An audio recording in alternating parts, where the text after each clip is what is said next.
வணக்கம். ரகுபதி ரெப்ரசன்டிங் அருமை மரச்செக் ஆயில். கடந்த 5 வருஷமா மரச்செக் எண்ணெய் பிஸ்னஸ் பண்ணிக்கிட்டு இருக்கிறோம். கடலெண்ணெய், தேங்காய் எண்ணெய், நல்லெண்ணெய், விளக்கெண்ணெய், பாதாம் எண்ணெய் எல்லாமே பண்ணிக்கிட்டு இருக்கிறோம். இப்போ பார்த்தீங்கன்னா மரச்செக்கில் கடலெண்ணெய் ஆட்டிகிட்டு இருக்கிறோம். இதில் பார்த்தீங்கன்னா சுமார் 20 கிலோ பருப்பு கொட்டியிருக்கோம். கிட்டத்தட்ட ஒரு 1 to 1.25 மணி நேரம் வந்து இதில் ஆட்டினா தான் எண்ணெய் வந்து முழுசாக வெளியே வரும். இதே இரும்புச்செக்கில் பார்த்தீங்கன்னா ஒரு 15 to 20 நிமிஷத்தில் எண்ணெய் வந்துடும். இதே நம்ம ஆட்டும்போது நம்ம கையை வச்சுட்டு இதை நம்ம ஆட்டிக்கிட்டு இருக்கிறோம். ஆனால் இரும்புச்செக்கில் பார்த்தீங்கன்னா இதை ரொம்ப சூடாகும். அதனால் வந்து நம்ம கை வைக்கிறதுக்கே ரொம்ப சிரமமாக இருக்கும். நம்ம யூஸ் பண்ணுற கடலை பார்த்தீங்கன்னா நாட்டு பட்டாணி பருப்பு மட்டும்தான் யூஸ் பண்ணுறோம். இது யூஸ் பண்ணுறதுனால நம்மளுக்கு பாரம்பரியமான டேஸ்ட்டு, அரோமா, எண்ணெயோட திக்னஸ் எல்லாமே நம்மளுக்கு அப்படியே கிடைக்கும். இது வந்து பார்த்தீங்கன்னா அன்சல்ஃபர் கொப்பரை மட்டும்தான் நம்ம யூஸ் பண்ணுறோம். நம்மகிட்டே வந்து லேண்டும் இருக்குங்க. 12,000 ஸ்கொயர் ஃபீட் களை நம்மகிட்ட இருக்குது. ஸோ அன்சல்ஃபர் கொப்பரை நம்ம தான் ப்ரொடியூஸ் பண்ணி ஆல் ஓவர் இந்தியா நம்ம சப்ளையும் பண்ணிகிட்டு இருக்கிறோம். டிஆருங்கிற பிராண்டில் நம்ம அன்சல்ஃபர் கொப்பரை சப்ளையும் பண்ணிகிட்டு இருக்கிறோம். நீங்கள் எல்லாருமே கடலெண்ணெய் வந்து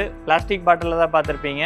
நம்ம எவ்வளோ கஷ்டப்பட்டு ப்ரீமியமான பருப்பு போட்டு நம்ம ப்ரீமியமான குவாலிட்டி எண்ணெய் எடுக்கிறோம். ஸோ அதை வந்து நம்ம கஸ்டமர்ஸ்க்கு வந்து ப்ரீமியமான அதே தரத்தோடு கொண்டு போய் வீட்டுக்கு சேரணுங்கிறதுக்காக நம்ம வந்து இன்ட்ரடியூஸ் பண்ணிக்கிறது பார்த்தீங்கன்னா டின்னு இன்ட்ரடியூஸ் பண்ணிக்கிறது. இது வந்து தமிழ்நாட்டிலே இது வரைக்கும் யாருமே மரச்செக்கு கடலை எண்ணெய் கொடுத்துருக்க மாட்டாங்க. இது வந்து நம்ம இப்போ ஆட்டின மரச்செக்கு கடலை எண்ணெய்ங்க. இது பார்த்தீங்கன்னா எவ்வளோ டென்சிட்டி அதிகமாக இருக்குது பார்த்தீங்கன்னா ரொம்ப அடர்த்தியாக இருக்கும். இது வந்து நம்மளுக்கு வந்து ஊட்டச்சத்து எதுவுமே வந்து ஆகாமல் அது அப்படியே நம்ம உடலுக்கு கிடைக்கிறதுக்கு உண்டான வாய்ப்புகள் எல்லாமே இருக்குது. மரச்செக்கில் அதே மாதிரி பட்டாணி பருப்பு போட்டு நம்மளோட நாட்டுக்கடலை போட்டு ஆட்டும்போது தான் வந்து இந்த குவாலிட்டி நம்மளுக்கு கிடைக்குங்க. இப்போ நம்ம கடலை ஆட்டுற ப்ராசஸ் பார்த்தாங்க. மற்ற தேங்காய்க்கு, எள்ளுக்கு எல்லாத்துக்குமே இதே ப்ராசஸ் தாங்க. நம்மகிட்ட எல்லாமே வந்து தனித்தனி மிஷின்ஸ் இருக்குங்க. தனித்தனியாக எல்லாமே ஆட்டிக்கலாங்க. இப்போ வந்து மார்கழி மாதம் ஆரம்பிச்சிருச்சுங்க. ஸோ தேங்காய் எண்ணெய் வந்து சுத்தமான எண்ணெயான்னு கண்டுபிடிக்கிறதுக்கு நமக்கு வந்து தேங்காய் எண்ணெய் வந்து ஒரிஜினல் எண்ணெயாக இருந்ததுன்னா அது வந்து துணிய ஆரம்பிக்கணும், அதாவது கெட்டியாக ஆரம்பிக்கணும். ஸோ நீங்கள் அதுலேயே வந்து ஈஸியாக தேங்காய் எண்ணெய் சுத்தமான எண்ணெயா இல்லை கலப்படமான எண்ணெயாங்கிறத ஈஸியாக கண்டுபிடிச்சிக்கலாம். நீங்கள் இப்படி சாம்பிள் பார்க்கணுன்னா எண்ணெயை வாங்கிட்டு போய் ஃப்ரிட்ஜுக்குள்ளே கூட நீங்கள் வச்சு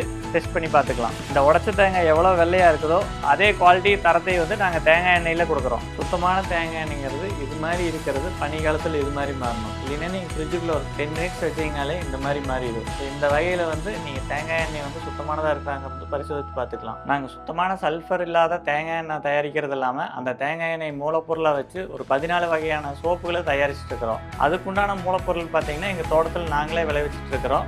எதுவுமே எசன்ஸு, ஃப்ளேவர்ஸ் எதுவுமே ஆட் பண்ணாமல் ஒரிஜினலான மூலிகை மட்டுமே யூஸ் பண்ணி சோப்ஸும் நாங்கள் தயாரிச்சுட்டு இருக்கிறோம். குப்பை மேனி, வெட்டிவேறு, ரோஜா, ஆவாரம்பூ, கற்றாழை, மஞ்சிஸ்தா, வேம்பு, துளசி, செம்பருத்தி, நலங்கு மாவு, பப்பாளி, பிளெயின் தேங்காய் எண்ணெய், முல்தானி மட்டி, கஸ்தூரி மஞ்சள் அப்படிங்கிற ஒரு 14 வகையான சோப்பு வந்து சுத்தமான தேங்காய் எண்ணெயிலேருந்து தயாரிச்சுட்டு வரோம். இது கொங்கு நாட்டு ஸ்பெஷல் தாளிப்பு வடகங்க.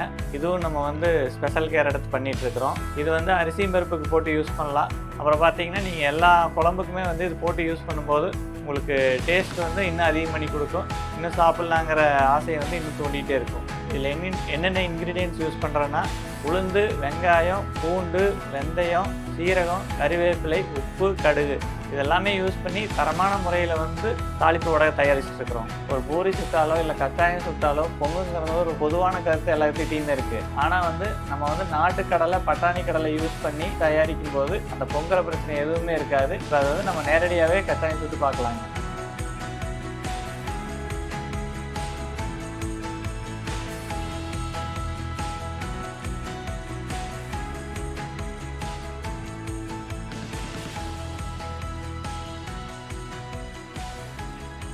இன்ஸ்டாகிராம், ஃபேஸ்புக், வாட்ஸ்அப் எல்லாத்துலேயுமே ஆர்டர்ஸ் எடுத்துகிட்டு இருக்கோம்.